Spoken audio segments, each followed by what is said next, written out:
damas y caballeros, thank you for joining us for another episode of All the Angles, the Business of Padel podcast worldwide, powered by the Hexagon Cup. This week, our mission is to give you, our audience, a unique insight into Miami, recognized widely as the Mecca of Padel in the United States, and what that market means for the rest of the United States.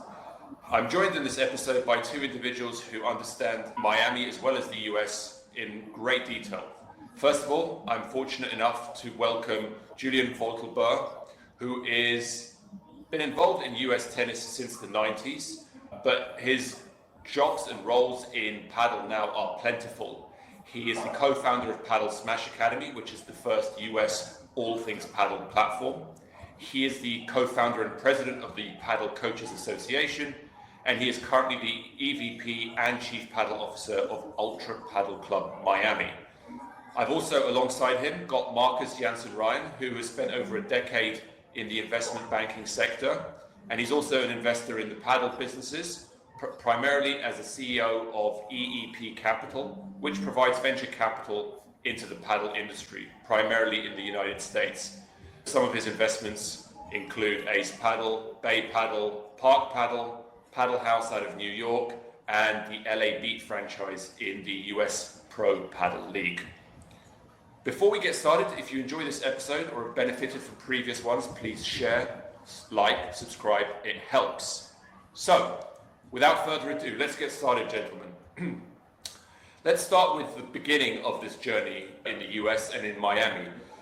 I was wondering if either of you could tell me a little bit about what you feel are the conditions that have made Miami the perfect starting point and Mecca for Padel in the United States. Maybe Julian, you can start off. Yeah, Miami had the first couple of Padel clubs in the United States with Padel, and it became, thanks to certain situations in the world stage with COVID and a lot of people moving to Miami, it created the perfect environment for Padel to grow here in the United States. You know, COVID also helped a lot, and that's what really made the place or the city become a different level. And one of the main options is Miami. It's very Latin. The people is very from either South America or Central America, where Padel is very, very popular. So it took off with that type of demographics and then expanded into the rest of the Americans enjoying the sport. I will say those two clubs, Wynwood at Real, were the first ones. And I think the next one was Reserve. When Boyce, brought up the idea to create this club, he was one of the really precursors of pushing Padel here in Miami, especially, and then in the United States. And I think it was the combination of big players and the enthusiasm of the people here, and that's why it catched on. And then now we have maybe 10, 12 clubs and more coming up in the Miami area, and now it's spreading all over the United States. Marcus, what about from your perspective? Do you have any other elements that you think are really critical to helping Miami become that hotbed for the sport? Yeah, well, I agree with everything that Julian said. And I think also that South Florida has always had a very, very strong foothold of tennis, not only in the US, but globally. You have a lot of great colleges. You have a professional circuit, the Miami Open, IMG Academy. There's always been tennis players from across the world coming in and practicing and so forth, and everything from grassroots up. You have a lot of tennis clubs, and obviously the conversion from tennis padel, as we know, in the beginning is very easy.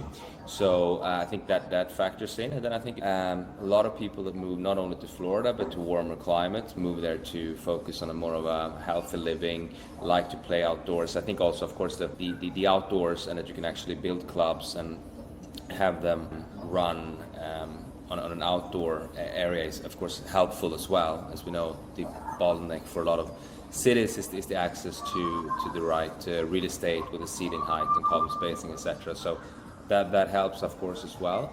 And then I think it's just like in any other industry, when you get something going, whether it's tech or any finance, you have a couple of, like Julian mentioned, you have some people starting and they're really driving the industry, and then they're setting the tone that Miami had, and then an ecosystem is built.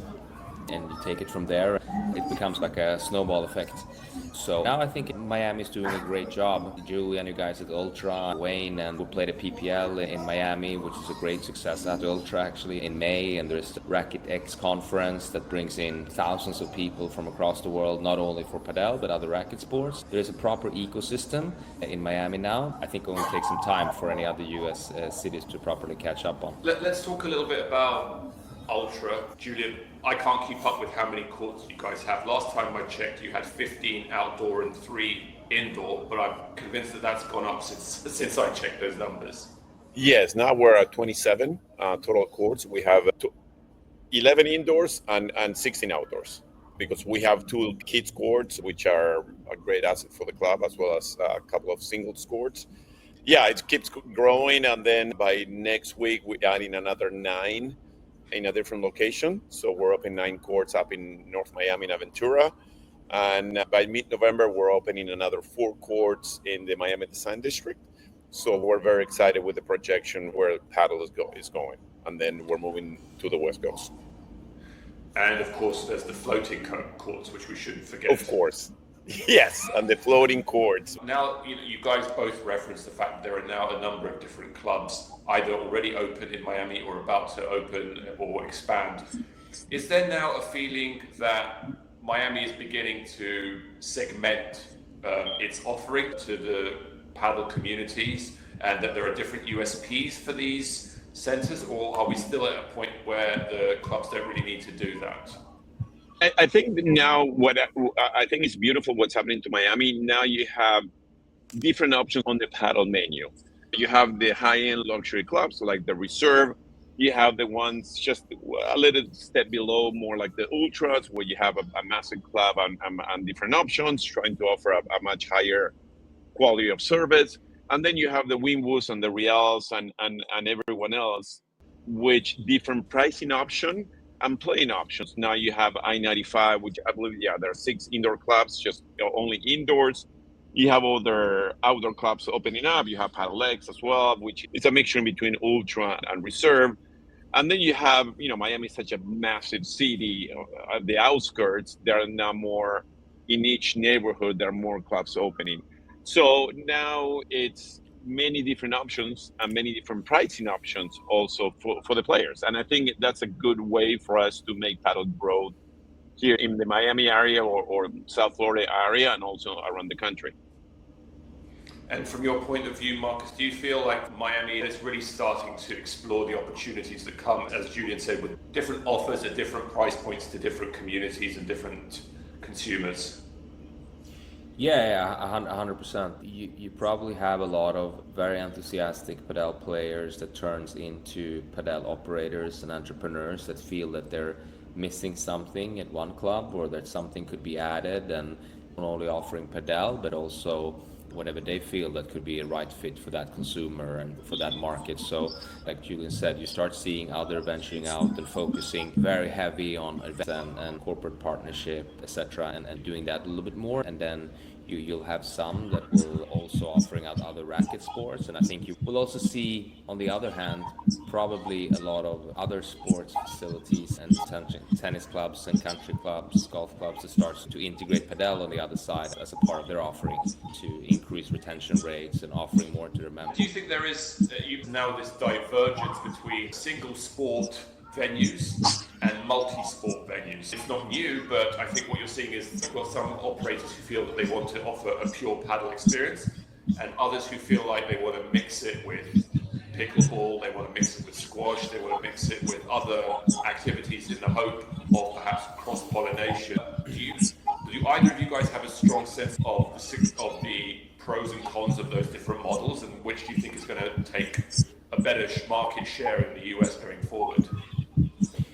I can just respond a little bit quickly, because we see quite a lot of cases from new groups and entrepreneurs comes in and they want to do both Padel, a combination of the two.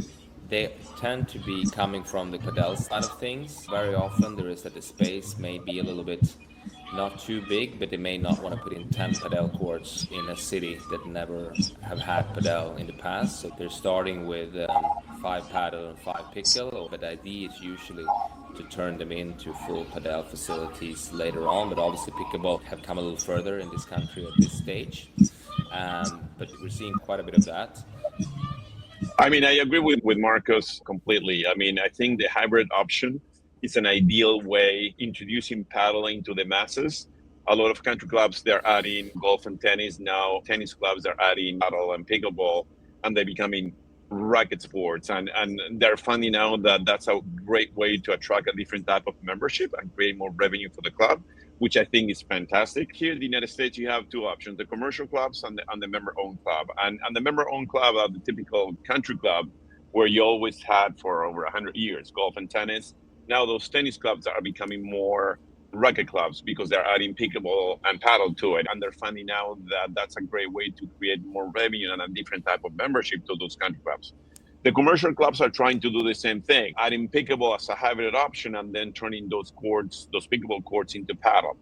The issue now that the commercial clubs, because they want to make profit, is that right now pickleball is pretty much free in the United States. You know, you pay a few dollars here and there. So how do you monetize? Your return on investment is very low.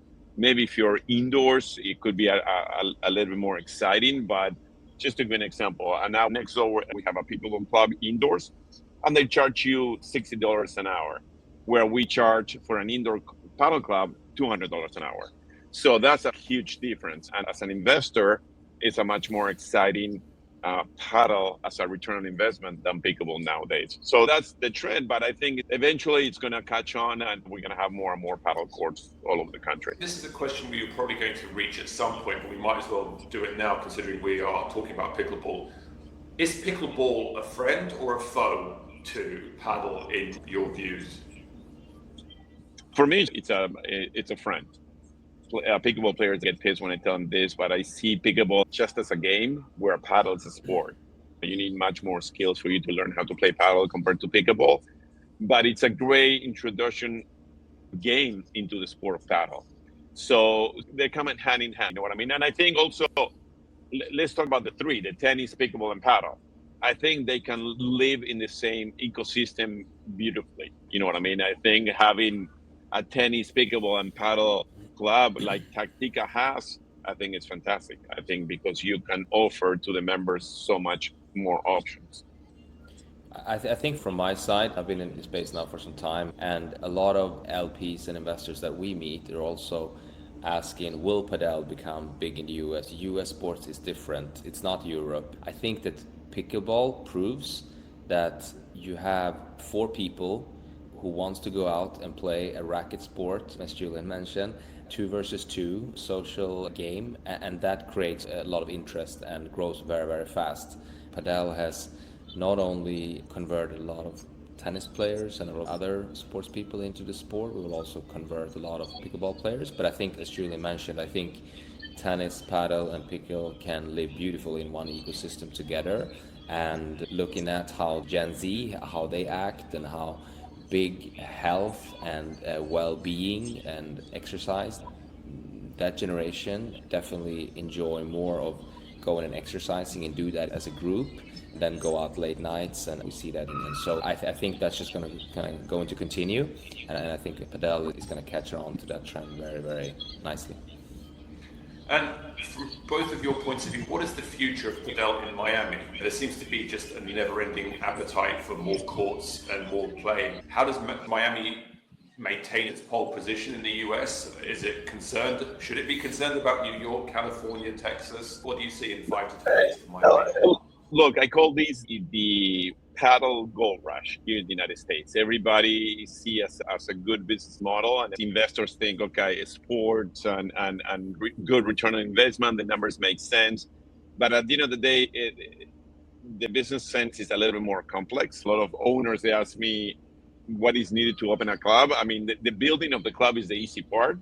The running of the club is the most difficult part, where you need good programming, good staff, excellent coaches, a good paddle director, which knows the business inside the court and outside the court. And that's the secret of success. And here, what I see is when you rush into things without really a proper way of doing things, a lot of these new paddle clubs, they're popping up. I'll say in 2-3 years, if they don't do well, financially, they're going to just either crash or readjust. You know what I mean? But here in Miami, that will be the second wave of investors where they're going to jump into good offers and good options to buy a club at a discounted price. So I think the ones that they will succeed in the long term are the ones that they have the best programming and the best experience and customer service, and most importantly, the best coaching. Marcus, what about your view? What's 5 to 10 years in Miami look like? I think very, very strong. I think if I would predict, it may not have a strong grip of the US, because today it's Miami, and then it's nothing, and then comes arguably now maybe New York, a few places in California, etc. I think it's going to spread out a little bit more. But again, back to the ecosystem, a few years ago we hosted a World Padel Tour in Miami. We know that Premier pretty much set to host something in 2025. You have conferences, etc. So there is an ecosystem that is already existing and growing. But I do think that we will see California is going to be strong. There will be a lot of clubs and courts in Texas. We had some tournaments up here in New York already. PPL announced that we're going to play in New York in November. It's going to be a big event. We had A1 last year, etc. So it's spreading in other places too. But I do think Miami will be a very, very important market, and it will be a gateway for a lot of brands, investors, and new participants going into the market. It happens to be a very nice place to live too. So. And do either of you worry about saturation in the Miami market? No, I think it will readjust. I mean, saturation, obviously, you reach that, but the market is going to shuffle and accommodate itself. And going back to what I was saying before, it's the best service, the best coaching, and the best environment will create that community. But saturation, I always compare how many tennis courts you have here in the Miami area. You have hundreds. And this will be exactly the same thing. You know what I mean? Now, when the private clubs, the private condos start adding paddle to their ecosystems, I think it's going to be very beneficial. Saturation, I think we're far, far, far from that. Going back to what Marco was saying, the big hubs in the near future is going to be Texas, the big cities in Texas, the Dallas, the Houstons, the Austins. Then the West Coast is going to be huge. I mean, just California, a complete country on itself. There is so much growth from San Diego all the way out to San Francisco, which with Park Paddle already opening 2 more clubs. Bay Paddle is opening, Tactica is opening. So the future is so bright for paddle in the United States that I'm so excited. And we started talking now about the rest of the US, and as we zoom out and look at the macro view of America, what do you think are the key lessons? I think, Julian, you talked a little bit about it with the community and coaches, but if you had to summarize the key lessons that have been learned in Miami for the rest of the market and for the rest of the US, what are the key things that you think clubs and the sport need to bear in mind as they start making inroads in these other states? From my point of view, they have a clear pathway. What is our mission and ambition as a club? Where do we want to take this? How much are we willing to offer to our members to come here and stay here? And what I mean by that, simple things.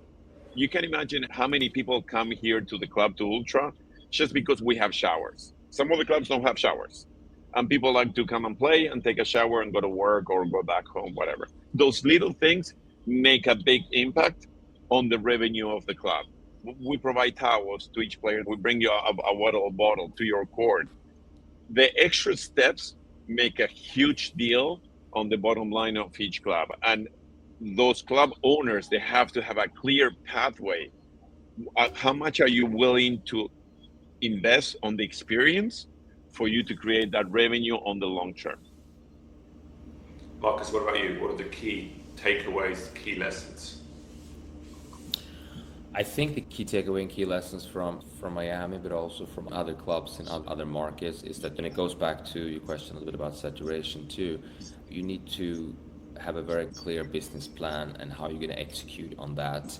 In the beginning, a lot of these clubs will work, but as competition grows stronger, as more clubs opening, like in any industry, it's not only in Padel, you need to offer your members something special. You need to invest in coaching. You need to invest in facilities, whether you decide to go high-end luxury or if you want to be more of an affordable brand. It needs to be invested in time, in thought, in effort, and in a clear path how you want to run your club. Yeah, going back to Marcus' point, they need to understand that this is a 7-day a week, 14, 16 hours a day business operation, 365 days out of the year. So that's a lot of time that you have to put on building that brand. This is not a 9 to 5 job, 5 days a week. You know what I mean? This is a 7 days a week, and you have to have that clear vision that, okay, if these are operational hours and days and times, I mean, what do I need to take my business vision to that level that we're talking about? Exactly. No, I totally agree. It's very much almost a lifestyle versus a job. It's tournaments in the weekends. It's building a community. That doesn't necessarily start at 8 and ends at 5. As Julian said, it's 7 days a week, 365 days a year. We talked about other markets and we looked at the key ones that are obviously growing. But say you're someone who wants to set up a club somewhere in the US. It could be anywhere. It could be Tulsa. It could be North Carolina. How do you decide where to put up a club? What are the insights that you guys think about when you are either investing in a club or Julian, when you guys are looking at new sites for the brand? What are the key ingredients that make a location exciting? Yeah, we get a lot presented to us, and it's like you mentioned, sometimes it's locations that we don't have a clear understanding of ourselves, although it can quickly be a phone call. But of course, we look a lot on the demographics. That's a starting point. That's something that is important for us in this early stage. You're looking at what's the racket history in the area. You're looking at other fitness and wellness offers. You're trying to look at also the catchment area of the club where it's opening. A lot of clubs opening in different spaces that are not always centrally located, but easy to get to. We're looking at those type of things. Yeah, I agree. I mean, the demographics are crucial. When I talk to business owners, I always tell them how many people you can bring into the club, or what is your mass within 20 minutes driving from your club, right? So what is the area? Because nobody wants to drive more than 15, 20 minutes to do any sports activity. So what is your demographics there? And you have to really study with it. Anyone from 25 to 45. Is it families? Just to give an example, in the Aventura club that we're opening in a couple of weeks, we did our study of the demographics. That's much more family-oriented, young families living within 5 minutes of the club. I think that's a great target because you have the young parents, they're still very active, they like to do sports. So those are the ones willing to come to the club and learn a new sport and also bring their kids to it. So I think it's not just, I find a spot and I open the club because the numbers make sense. You have to get the whole business concept that you have to understand as a business owner. It's about the numbers, the demographics, what can you offer? And at the end of the day, it's what is your long-term vision for the club, for the growth of the club. We've talked a lot about the clubs that are currently opening and the kind of people that they're targeting. What about the rest of the participation and amateur pyramid? I'm talking about community courts. So obviously in America you have basketball community courts, you have tennis community courts, and those are significant, even baseball and American football pitches, which are accessible to anyone. Those are key drivers of enabling youngsters to pick up the sport, throw the ball around, play 3-on-3, whatever it is, in a very informal basis and get comfortable with that sport. Padel is a bit more challenging because the infrastructure cost of setting up a court is not insignificant, especially compared to perhaps the rival that we mentioned before, Pickleball. But how do you think Padel in America can address the need to target the youngsters and the community access piece of the puzzle? So basically, right now we're in the beginning of the big Padel tsunami wave. That's what I call it, where now you have the 25s to 45 age group coming into the sport. Then the next wave is start developing junior programs and junior development. I mean, we're not there yet. It's just to give an example. We did a USPA tournament here at Ultra, and we didn't have any kids signing up.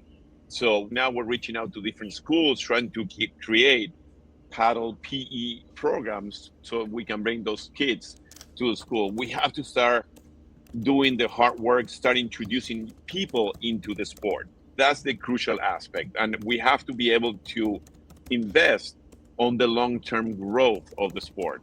That has to be a must for every club. You know what I mean? Bring the parents, bring the young parents with their kids and introduce them into the sport of paddle. This is not a short-term return on investment. We're running a marathon. We're not running a sprint. Okay, so it's a very slow growth into the future of paddle here in the United States. Marcus, when you look at some of the opportunities that cross your desk, how important are community initiatives, school outreach, those pieces of the pie, or is that something that you're not overly focused on at this point? Similar to what Julian says, it's just not the right phase yet. Community outreach is very, very important. I would say that's really on top of it. What I've seen in most markets, I'm looking at Sweden, the Nordics, and now UK, and that come a little further than the US, but also, of course, US and Miami. It takes a little time for the kids and for the grassroots to come by. Usually you need a parent that starts playing and gets very enthusiastic about it, and then the family starts, the kids starts. I have a dear friend out in LA now who plays quite a bit, and now his 12-year-old son, the only thing he wants to do is to play padel. So what I've seen so far, it starts more from that angle. But yeah, of course, as the sport grows, hopefully get into more colleges, and I can absolutely see it being down the road a college sport as well. And when and if that happens, that's going to be a major game changer, of course. Yeah, I think my next question is going to be about college sports, because I think for what it means in terms of American parents being willing to push their kids into a sport, college admissions and college scholarships is pivotal. And also even for international kids who want to come and go to a top university in America, if they understand and see that paddle is actually a gateway through which they can do that, that also plays a significant piece. So actually I'm quite surprised it doesn't get mentioned more often about how the integration of paddle into US college sports could be an absolute game changer, not just in the US, but also internationally. And I speak as someone whose brother went to the University of Virginia on a tennis scholarship, and I know how pivotal it was for the options that he's since then, both on the court as a professional tennis player, also since then in his life outside of tennis. So, Julian, are you aware of efforts that are currently underway to try and really push the agenda? No, we're not there yet, in my opinion. We're far from that. I think first we have to create the massive market here in the United States before it becomes on the radar. And I'll give you a similar example. Where we are now in the United States, you have public tennis courts literally everywhere. You know what I mean? You have over 300,000 tennis courts in the United States, and maybe half of those are public courts. I'll give you an example. We went to a city commissioner to see what are the permits that we need to put a paddle court in one neighborhood. The guy had to look on Google what the heck was paddle. He didn't know before even he could approve permits on all that. So we're not there on the radar of the non-paddle players. So that will take a little time, maybe 4 or 5 years, to really start talking about universities and all that. I think if we can make it an Olympic sport, it will be a huge, huge leap forward into the future of paddle in the United States. Marcus, any thoughts on the universities or even the Olympics that Julian just mentioned? Yeah, I think Olympics is the, not gonna say the easy one, but I think that's obviously what would be great if it happens in the upcoming ones. But in terms of getting it into and making it a college sport, yeah, we're probably over 10 years away from that. It's going to take time. You need to have, obviously, federation that works on a much larger scale in the US. You need to have more participation. It's going to take some time. But we've seen a few universities that actually have set up Padel courts, which is very encouraging for us as, who are in the business and invest in the business and run clubs. That's a positive. And let's, as we head towards the end of this episode, let's look at the professional scene. There was, as you mentioned, Marcus, there was a WPT event, I think last year or 2 years ago in Miami. Since then, Premier Padel haven't put a event in the US, although I think the rumblings in 2025 there will be at least one PP event in the US. In the meantime, of course, there's the PPL, which is in its second year now, with its final in New York towards the back end of this year. How important and how impactful is the professional scene for growing the sport in America? Or I guess the question is America ready to understand and embrace top flight professional paddle? I think that these events eventually grow very, very important. It's hard to compare with tennis because it has such a long and rich history, and in every kind of city that has hosts large tennis tournaments, and I'm thinking about the Grand Slams in general, Paris, London, Melbourne, New York. They are tennis in the world, and Miami Open in Miami, etc. I think it creates awareness. And I think that some tournaments, Dwayne did a good job with Reserve Cup and also the World Padel Tour in Miami, and they do create awareness, they do create a buzz, and it gets on people's radar. And for the people that watch, they're extremely impressed about the level. So although it is an early stage, I do think it's important to set the tone and introduce professional padel as well in America. But then, of course, it can be various levels of it. I think it's also regional tournaments, making the USPA tournaments more impactful, make the production better, make that more watchable, increase the viewership there. I mean, it's so easy to watch and follow sports today in this DNA from your phone or from your iPad or anywhere. So I feel that these tournaments and also the regional I talked about, they definitely, it spreads the sports and it creates awareness, which I think is very important. Yeah, I agree with Marcus. We don't have to forget when paddle started. If we compare tennis started in the late 80s, and it took, 80 years to become a professional sport. Paddle was created in the mid-60s, and it really took 30 plus years to become a professional sport. And then for that to move into the big stage, I mean, paddle is growing so fast and so rapidly worldwide. With the prize money is almost triple in the last 5 years at a professional level. So if we start trickling in some money tournaments and professional tournaments into the United States to get everyone on the radar, I think it's going to be a huge impact. But we, as a club operators and as a club investors, we have to do the fine job, meaning the coaching, the clubs, introducing people into the sport. That will be the key in the next couple of years for us to really take paddle into the next level. And I'll give you an example. Here we have the PPL, and we have the number one player in the world, Agustin Tapia, and all that. Some of my members that were coming, telling me, asking me, "Oh my God, that guy plays so good. Who is he?" They don't even know who these paddle superstars in the United States. So we're not there yet, but we have to start doing the work, for sure. From your respective positions, but also from your respective organizations, what do you think is like the call to action for you guys with regard, how can other stakeholders in the space support the growth of the US market that you guys are at the forefront of? Whether it's investors, sponsors, real estate owners, what are you hoping for support with? I think the secret here is work everyone nationally as a team, meaning P and Marcos, they bring the investment aspect to it. We as club owners or as a club, it's bringing those people in. Just to give an example, here in Miami, we're doing an inter-club league, which I think is fantastic. But some of the club operators, they feel like that's a threat. You're trying to take my players away from me. And it's completely the opposite. We got to bring everybody together because we're not competing with each other.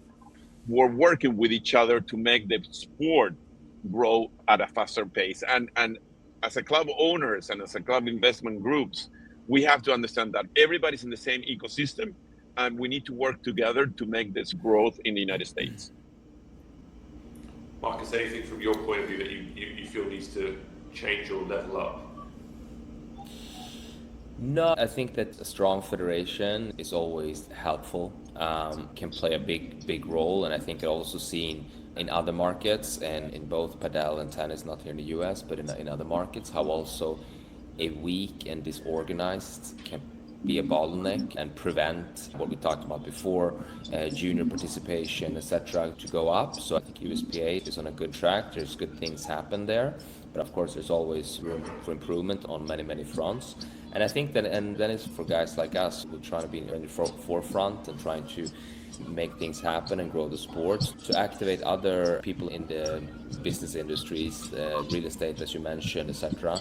I think we have a big job ahead of us. We've done some of it, but it's about tying all the ends together. That's what we're trying to do here. I think that we haven't spoken that much about influencers and kind of celebrities yet, but I think in the beginning, in an infant stage, it helps sports, it helps anything, it helps brand. You get on people's radars that way. Then in the end of the day, the product needs to be strong, the club needs to be well managed, etc. But it kind of ties new product or a new sport together with a consumer that maybe they didn't know about before. So I think that's also will play a bit of a role here going forward as well. I think that's probably true because in Europe, you've got a lot of Formula One drivers, soccer players, soccer coaches. These people really create a bridge to a new audience that wouldn't normally stumble across. In the US, that hasn't quite happened, right? You've got Jimmy Butler in Miami, who obviously is very close to Wayne, who's done a lot of work around reserve. And I think there are some NHL players who are, I think, pivotal. Do you feel like there is more opportunities to try and reel in those big names that cut across into youngsters and into trends and into social media? Yeah, 100%. Some of these, they have strong followings in various channels and they are idolized by a lot of people, and of course that's the big opportunity, and we've seen it work in other markets. And I think the beauty with Padel is also that a lot of these global ambassadors for the sports, whether you have Ronaldo or Messi or Beckham, or I mean everyone in the big stage sports community are into Padel. They fall in love with the sport and they become ambassadors for the sport. So of course it's up to us and guys like Julian and other club owners and our portfolio companies to bring them in and show them what Padel is and how good of a time it can be. And then it's up to them how involved they want to be, if they just want to play or if they actually want to become part of the industry. I've got one question probably more specifically to you, Marcus. You've seen a lot of investment decks from people who are trying to set up business in the US. In terms of the actual document and the business plan, are there any do's and don'ts that you could recommend or suggest to those people who are trying to play their role in the growth of the sport in the country? Yeah, I think it's usually a big put-off for us as investors. People try to get their business valued at a very high valuation before it even started. I always say that the most important thing when you're starting just with a deck or with a PowerPoint and you go out to raise money, you have no proven track record, at least not what you're trying to do right now in that city or in the space, is get your first location open. Get the money and get your first location open. Of course, you shouldn't give away your entire business right away. But whatever it takes, however you want to structure it, there are different ways to do it. I don't have to go into details. But if you need to give up 40% or 50 or 60 or 70% of the business to get your first location open, do that at least. Most investors are like that. We don't want that the founders become employees of their own companies. That's not going to motivate them to come in and drive the community and be there maybe 7 days a week, which is what it takes the first couple of years, and scale if that's the goal or whatever the goal is. It's not going to motivate them. If they do a good job, if they create a good top line and a good bottom line, etc., it will be good for them as well. But I think that's the one thing that is done. And then of course you need to have worked through your finances of it. That needs to be a work-through model, and we sit very close and long with those groups and entrepreneurs and individuals and work through it, and that the assumptions are not too optimistic. We know where occupancy rates are in the US. We know where they should be for an indoor location, what the potential risks are with an outdoor location, etc. I mean, going back to Marcus, I agree 1,000% what you're saying. We see this valuation of the clubs they're coming on with. They're completely out of their minds. You know what I mean? Putting those very, very high valuations, very, very high expectations. So we're trying to put them in their place and said, guys, you got to change this, you got to do this, and be more realistic, because it's easy to do an Excel sheet with crazy numbers and try to go and sell it. But, we that we're in the business, we have a much more clear view of what the real numbers are, depending on the markets and the demographics of the location. Well, I think that probably about wraps up our episode. Again, please like, share and subscribe if the content was thought-provoking. Please comment on LinkedIn or Twitter if you have any recommendations around our format, topics we should devote an episode to, questions we should ask, speakers we need to bring on. We want you all, those driving the next phase of the industry's future, to tell us what you want to hear about and who from. Thank you, Julian and Marcus, for joining us today. We will keep doing our best to cover all the angles of the business around paddle, episode after episode. So until the next one.